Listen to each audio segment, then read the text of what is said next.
بلکہ یہ وہ نبی صلی اللہ علیہ وسلم سے ہم نے براہ راست بعض چیزیں سنی ہوئی ہیں جو اب موجود نہیں ہیں، جو اب قرآن کا حصہ نہیں ہے۔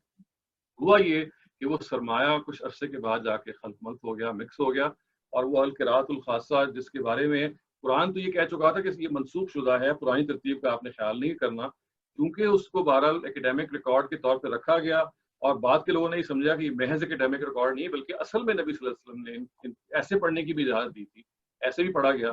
وہ آپ کہہ سکتے ہیں کہ ایک بہت بڑا سرمایہ قراتوں کا وجود میں آیا جو اس ترتیب نزولی کی باقیات میں سے تھیں، جو پیرل طور پہ منتقل ہونا شروع ہوا۔ یہ وہی ہے جو آپ دیکھتے ہیں اپنی تفسیری کتابوں میں سب سے بڑا اس کا جو سورسز ہیں وہ دو ہیں، حضرت عبداللہ ابن مسعود اور ابی ابن کعب، یہ دو کمپینینز وہ ہیں جن سے سب سے زیادہ قراتیں مروی ہیں، اور یہ وہ تھے کہ جنہوں نے قرآن مجید کی جو ترتیب نزولی میں جو ہسٹوریکل چیزیں تھیں ان کو محفوظ کیا، لیکن ان کے شاگردوں نے محسوس کیا، بعد میں جا کے محسوس کیا کہ بھئی شاید یہ بھی قرآن مجید کا حصہ ہے۔ تو نتیجہ یہ نکلا کہ وہ جو ارضاء اولیٰ کی باقیات ہیں they became actually the part of the Quran, or they were at least regarded to be part of the Quran۔ ایک تو یہ وجہ بنی۔ دوسری وجہ یہ بنی کہ بہت سارے سملر مقامات تھے قرآن مجید کے جن کے بارے میں یہ معلوم ہوتا ہے کہ راویوں کے ہاں اور قرآن کے ٹرانسمیٹرز کے ہاں خلط مبث ہوا ہے۔ مثلا ایک جگہ پہ آیا لہو ما فی السماوات و ما فی الارض، اور دوسری جگہ پہ آیا لہو ما فی السماوات والارض، ما ریپیٹ نہیں کیا گیا۔ قرآن نے بہت جگہ پہ، بعض جگہ ما آتا ہے بعض جگہ پہ نہیں۔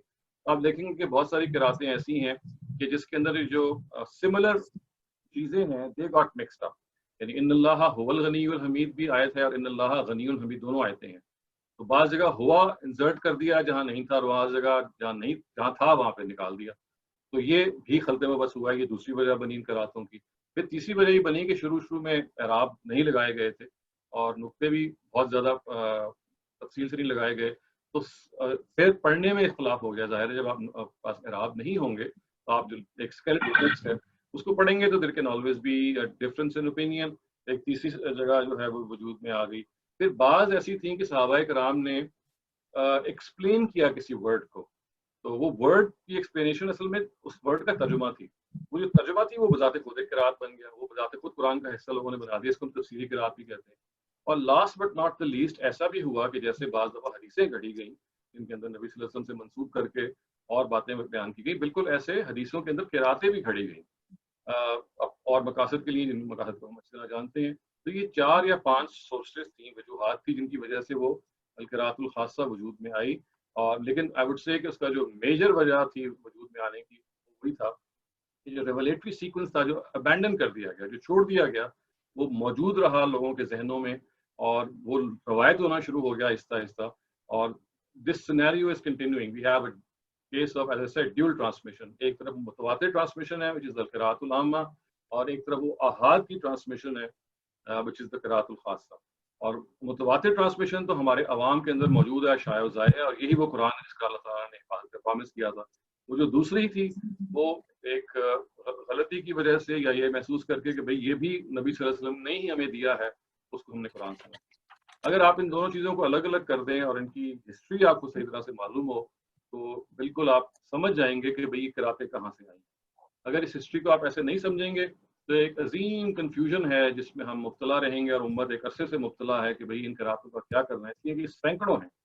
آپ یہ دیکھیے کہ طبری نے ایک کتاب لکھی جو ابھی اس وقت ناٹ ایکسٹنکٹ ہو چکی ہے، ان کی تفسیر تو ہمارے پاس ہے والیومنس، ایک ان کی کتاب ہے اس کا نام تھا کتاب القراءات، 30 والیومز میں تھی، بہت بڑی۔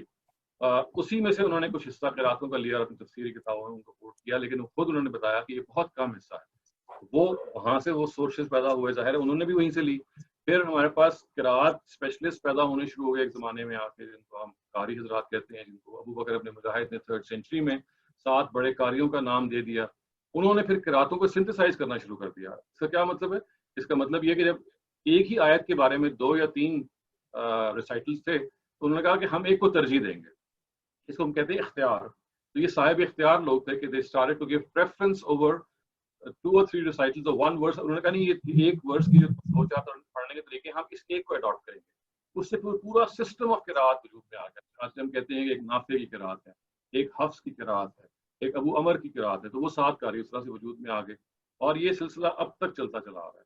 لیکن اگر آپ اس کو پرسپیکٹو میں سمجھ لیں تو یہ اختلاف قراءت کوئی اختلاف نہیں ہے، یہ اصل میں ارضاء اولیٰ کی باقیات اور جیسے میں نے کہا بعض اور فیکٹرز سے